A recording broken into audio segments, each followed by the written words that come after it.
সকালবেলা ব্রেকফাস্টে বানালাম হাক্কা নুডলস দিয়ে আর ভেজিটেবলস দিয়ে চাউমিন উইদাউট পেঁয়াজ রসুন।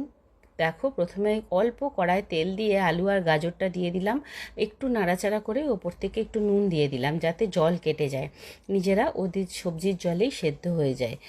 নাড়াচাড়া করতে বসিয়ে অন্যদিকে হাক্কা নুডলসটাকে সেদ্ধ করতে বসালাম।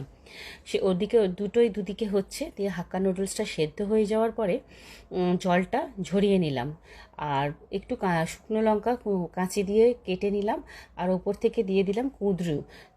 তোমরা কেউ কুঁদরু খাও কিনা আমাকে জানিও, কিন্তু খেতে খারাপ হয়নি জানো।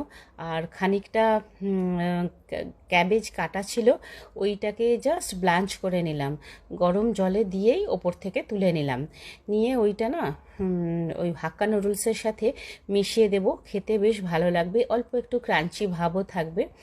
আর ওইটা যখন ভাজা হয়ে গেল আলু গাজর আর কুঁদরুটা, তার সাথে মশলাটা হাক্কা নুডলসের মিশিয়ে দিলাম, দিয়ে ওপর থেকে বাঁধাকপিটাও দিয়ে দিলাম, আর সব সবজিগুলোকে ভালো করে নাড়াচাড়া করে, আর সস সস হিসাবে আমি দিয়েছিলাম কিন্তু সিজওয়াইন সসটা। বেশ ঝাল মতো খেতে হবে, টেস্টিও হবে, ভালো লাগবে খেতে সিজওয়াইন সস। টমেটো সস কিন্তু আজকে আর দিইনি। দিয়ে ওই সেদ্ধ করা হাক্কা নুডলসটা, এটা ইনস্ট্যান্ট নুডলস কিন্তু হাক্কা চাউমিন নয়, দিয়ে ভালো করে নাড়াচাড়া করে তারপরে সার্ভ করলাম। খেতে কিন্তু বেশ ভালো হয়েছিল, আর ক্যাবেজ দেওয়ার জন্য বেশ একটু অন্যরকম স্বাদও হয়েছিল।